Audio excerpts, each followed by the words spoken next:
Dave, obviously with Larson out, there's some questions about the defense. We saw some combinations today. Do you expect that's how it's going to look for the game tomorrow, or where are we at with? Don't know yet, depending on Pearson. Pearson's going to meet with the doctors. He had a good practice today. We'll meet with the doctors and see where he's at. But there'll be some follow-up later this afternoon, depending on how that falls out. And is Ethan Bear an option for tomorrow? Yeah. If, depending on how it shakes out, would you always go lefty, righty? Like, is that the number one preference, or could you even put two righties, two lefties? You answered my question for me, depending on how it works out. Depending on the information I'm going to get as we go here this afternoon, that will depend on whether we're right or left. Preferably that would be the way I am, but we might not have that option. Dave, your penalty kill, it's only one game, but there's a few things I noticed. You do a box in the neutral zone at times now, really trying to limit them on zone entries. And then what did you like best about your penalty kills as far as how they stood up inside the blue line? First of all, you're saying if we're a box? Well, just I saw 4 times when they were backpedaling. Yeah. Tighter. That happens on occasion on a certain play coming in, but we're not always a box there. So it looks like that sometimes. That's not the way it is. I like the way I like our scheme. I like the mindset of our guys killing penalties. We want to be aggressive at the right time, making sure we got numbers at the right places. Face-offs, we have a plan. We put a lot of work into the penalty kill, and I thought it was pretty good the other night. The one that they got right after a penalty expired, a guy wasn't on yet, but the combination of the guy not on the ice and Connor trying to find his helmet but we gave up some chances more from the outside on some deflections the other night, but not bad. It was a good start. We'll keep working on it. One quick follow-up to that helmet rule. I know obviously it didn't go your way the first time, but it seemed that it was a little bit overreaction because a lot of players have never really been hurt not wearing their helmet. It's been in Europe for a while, so it is what it is. It's to protect the players, and it's further protecting the players, which is good for the players. So you can't argue with it. It is what it is, and everybody has it the same. And unfortunately, it bit us early, and you get frustrated by it. But it's the rules. Just live with it. McDavid and Draisaitl together, at least at practice today. When you're deciding on deploying them together or apart, how much of it is based on who you're about to face versus just what you think you might get out of them? All the above. We have a game plan going in. Could go 2 shifts tomorrow and flip it back. So it's giving ourselves the best chance to win. And you're going to see in games there's going to be tinkering. When you have players like that, you try to find times when you can get advantages and find times to make sure that we're solid in other areas. And both those players can help out other parts of our lineup as well as help each other. When you start them apart, you leave yourself the option to throw them together. It's like a tool you kind of have. Do you like that? And maybe why starting them apart can make sense? Yeah, I like all of it. I like starting them together. If they take off and are just unbelievable start of the game, I like them together. If they're apart and we can find some matchups we like and we can support other people, I like that too. So how do you know which way to go? Whatever's the best way for us to win.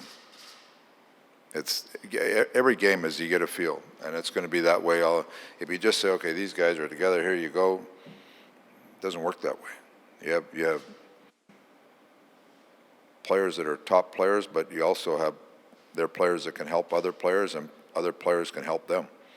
So it's different times, different things arise during the game where that's coaching. You got to find a spot to feel like you can get advantages or take advantages the other team has away.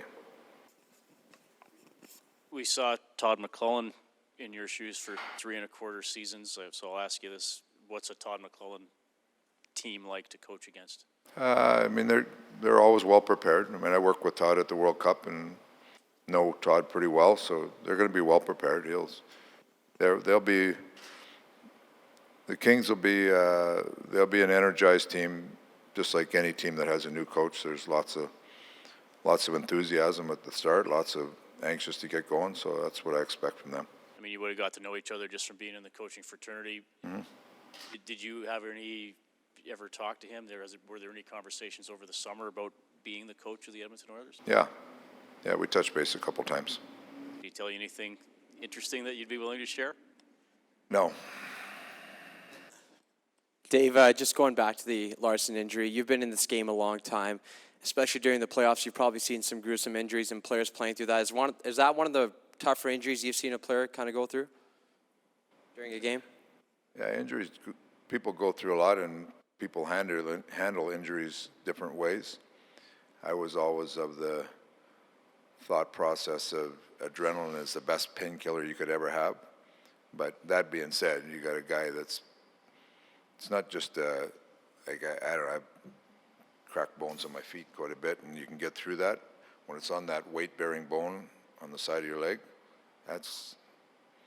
you're gritting your teeth every time you're out there. And I mean, he played. That happened. When did it happen? 5 minutes ago in the first period, or whatever, or 3 minutes ago in the first period, and finally you just couldn't. Like 2 minutes left to go, he's still out there trying to block shots. So, shows what kind of competitor he is, and he's. I talked to him this morning a little bit. He's in good spirits, but said it doesn't hurt as long as he doesn't put weight on it. So that's what it is. With Pearson, if he can play, he's missed a little bit of time to injury. He doesn't have the NHL experience. Do you have to kind of manage his minutes and how you deploy him? Yeah. Well, if he's, we'll see how it goes there. See how it goes. He had the start to training camp was pretty good for him, but that was training camp, and but he's worked hard to get himself back here today. He had a good practice today, so we'll just see where it goes. But he's a young player. He's not a young. Wouldn't say young player. He's an inexperienced player in the NHL, but he's a smart player, so we'll see where that gets us. Dave, following up to that, you know that Chris Russell can play his offside. Yeah. If you want him with Nurse, is there a righty that you feel comfortable out of Benning, Bear, or Pearson that could play the left side? No. One last question. Russell is the guy that has some experience over there, so we recognize that. And he's a competitor, but I don't see any of those left guys going, or any of the right guys going over to the left. Sticking with this defensive topic that you seem to be enjoying, I'm just curious if what are the challenges of having potentially two rookie defensemen on the right side in your lineup? How do you kind of work those guys in and not put them in a situation? No challenge. If they're good players and they can play, they're good players. I mean, they're. I look at Ethan Bear. He's inexperienced in the NHL to an extent, but he's still got enough time here where he understands how to play. And exhibition season, he was very good. He was very good in Game 1 too. Really good, really solid. So, I have no worries about him at all. Pearson, he's new to the NHL. We'll just have to see the way that goes. Like I say, he had a good start, but. You manage but it's managing your whole group. It's no different than managing players on forward lines. The game goes and there's a feel. Jimmy Playfair will have a feel for the D who thinks can get jobs done at certain times, and where the face-offs are to start with, the matchups you're getting. There's lots of things that come into play with it. So do you manage them? Yeah, but you manage all your players. Because. Just like your top players, you want to get out against certain people. You have young guys that you want to manage them against certain people also. So that's part of the game. But there is, from your perspective, I understand what you're saying. You got two rookies, but I look at Bear as he's more experienced than a rookie just starting the year. So does he likely get a look with Nurse if you got to bump someone up? Depends how everything else plays out. Yeah, the Pearson factor is a factor of where everything falls into place, if he can play. Okay, thanks. All right, thanks.